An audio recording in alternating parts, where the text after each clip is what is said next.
Dans une récente interview sur BFM TV, Gérald Darmanin a répondu aux propos d'Elisabeth Borne concernant le port du voile dans le sport. Il a exprimé sa conviction que le port du voile chez les jeunes sportifs peut être perçu comme une forme d'entrisme islamiste, soulignant l'importance de la laïcité et de la neutralité dans les institutions publiques. Il a également rappelé son attachement aux valeurs républicaines et son expérience personnelle liée à l'immigration, affirmant qu'il n'a aucune leçon à recevoir sur ces sujets.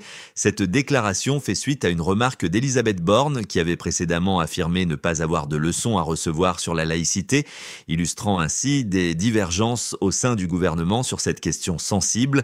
Cette semaine, il y a eu un débat sur la question de la laïcité, notamment, et de la place de la laïcité dans le sport. Vous avez qualifié certains dirigeants politiques de naïfs au sujet de l'entrisme dans le sport, notamment au sujet de la question de l'interdiction du voile dans les compétitions sportives. Ce matin, c'est Elisabeth Borne qui vous répond dans les colonnes du Parisien. Elle juge, je cite, qu'elle n'a aucune leçon à recevoir de personne sur la laïcité. Vous regrettez votre propos?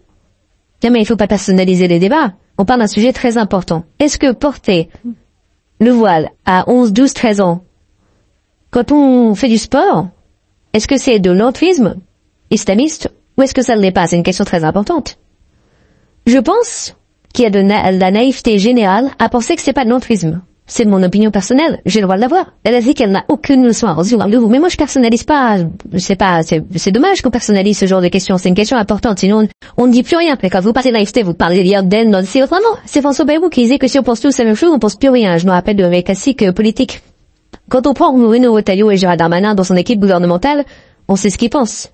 Et alors pour le coup, moi j'ai aucune leçon non plus à recevoir de république et de fraternité et de respect et on sait de l'autre hein. Alors je suis moi-même issu d'immigration par 2 fois. Je suis élu à Tourcoing, qui est une ville où on peut dire que il y a une altérité multiculturelle, où je suis d'ailleurs réélu, et j'ai toujours tenu un discours extrêmement ferme de respect envers nos compatriotes musulmans, dont je sais que l'immense majorité souhaite vivre leur foi, et ils ont bien raison. Ils ont fourni à la France des soldats extrêmement courageux. J'oublie pas que mon grand-père était musulman et un héros français. J'oublie pas qu'Ahmed Merabet a été le policier qui a été assassiné par les frères Kouachi. Je n'oublie rien de cela. Mais en même temps, les règles de la République, ça a toujours été la laïcité et le respect de la neutralité. Je veux dire qu'il n'y a pas de personnalisation à avoir. Il y a une question très importante.